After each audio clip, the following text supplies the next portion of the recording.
The scientific method. The scientific method is a systematic, logical approach used to solve problems and understand how natural phenomena work. It typically follows these core actions: identifying the question or problem you want to answer, forming a testable hypothesis, gathering evidence and data, organizing and analyzing that information, and carefully drawing conclusions based on what you find. A key rule of this method is verifiability. Any scientific finding must be checked, repeated, and tested independently by other researchers. If others can run the same process and get matching results, we say the finding is replicable. This is how we confirm results are reliable and not just a lucky guess or one-time mistake. Important misconception clarified. The scientific method is not a strict, step-by-step recipe you must follow in exact order, like baking instructions from a book. It is a non-linear process. Scientists often adjust, skip, repeat, or start in any step depending on the type of problem they are studying. For example, you might gather observations first, then form a question. Or you might test an idea, find it does not work, go back to collect more data, and rewrite your hypothesis before trying again. Big idea. The scientific method is a flexible, reliable way to build knowledge and solve problems. It gives us a consistent framework to ask questions, test ideas, and uncover the truth about how our world works. Now let's explore the first step of the scientific method: identifying the problem. This process begins with observation. You observe the environment and the things around you using your 5 senses: sight, smell, taste, hearing, and touch. When you observe things, you become curious. You then start to ask questions about these things. Later on, your curiosity can lead to great discoveries if you take the steps to satisfy it. Although there are some discoveries that came after meticulous laboratory work, there are also some discoveries that happened by chance. A very good example for this is the discovery of the X-ray by a German physicist named Wilhelm Röntgen. His curiosity about what he saw in the fluorescent light led to this incredible discovery. Now we move to the second step of the scientific method: formulation of hypothesis. A hypothesis is formed to address your question. It is a tentative answer or an educated guess about what you are asking, and it must be tested and verified through investigation. A good hypothesis also makes clear predictions about variables. These are measurable characteristics that can change or vary in value. Variables fall into 3 main types. The independent variable, also called the manipulated variable, is the one you deliberately change or control during your experiment. The dependent variable is what you measure or observe.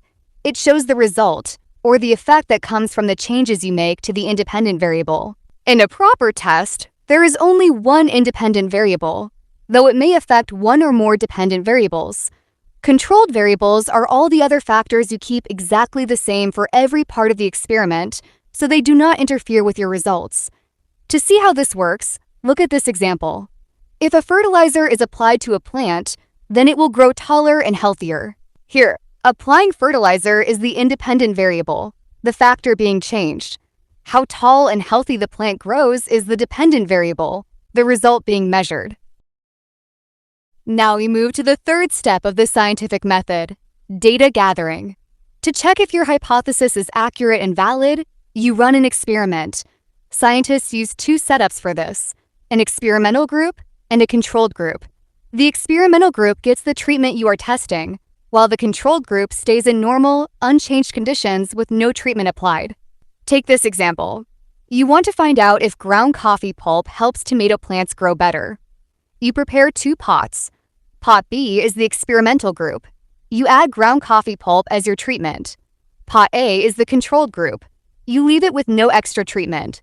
The only thing different between the 2 pots is this treatment, your independent variable. You use the controlled group as your baseline to compare results and see what effect the treatment actually has. In this test, the growth of the tomato plants is your dependent variable. All other factors, pot size, soil type, seed variety and number, water, and sunlight, are kept exactly the same for both groups, so they do not change your results. As you observe and measure during the experiment, you record your data, which comes in 2 main forms. Qualitative data describes qualities or characteristics you observe using your senses. For example, the color of the plant's leaves or how it looks overall. Quantitative data uses numbers and measurements from tools, such as plant height from a ruler, stem thickness, or fruit weight from a scale. Now we move to the next step, organizing and analyzing the data. All the measurements and observations you have collected must be arranged clearly and systematically, using tables, graphs, or charts, so patterns and comparisons become easy to see. For example, one sample set tracks the height of tomato plants over 8 weeks, comparing the group that received no extra treatment against the group given the test treatment. Over this period, the untreated group grew from 10 centimeters to 78 centimeters, while the treated group grew from 18 centimeters all the way to 95 centimeters, showing a clear difference in growth between the two groups. You can turn this kind of table data into a graph using spreadsheet software. When setting this up, place your independent variable, the factor you changed, such as time in weeks, along the horizontal x-axis, and your dependent variable, what you measured, such as plant height, along the vertical y-axis. This layout makes the relationship between your changes and your results much easier to understand. There are several common types of graphs, each suited to showing different kinds of information. Bar graphs use rectangles of different lengths to compare separate groups or values, such as the weekly height of the two plant groups side by side. Line graphs use a continuous line to show how something changes over time, helping you spot patterns or forecast future trends. Pie charts use divided sections to show how individual parts add up to a complete whole, usually using percentages to represent each portion. Scatterplot graphs use separate dots to mark pairs of related measurements, letting you check whether two variables move together or are connected in some way. Now we reach the final step of the scientific method, drawing conclusion. Once you have finished gathering, organizing, and studying all your data, this step is where you bring everything together. You summarize exactly what your results show and clearly report what you have learned from your investigation. This summary does not just state whether your initial guess was right or wrong. It uses the evidence you collected to explain what the patterns and numbers actually mean. When sharing your findings, you must also describe your methods in full detail. Explain exactly how you set up your experiment, what tools you used, how you measured your results, and every step you followed. You should also honestly note any factors, limits, or unexpected situations that might have affected your work, such as small changes in temperature, measurement errors, or conditions you could not control. This complete, transparent report is very important. It lets other scientists check your reasoning, repeat your experiment to see if they get the same results, and properly validate whether your hypothesis is supported by reliable evidence. This is how scientific ideas are confirmed, corrected, or built upon by others.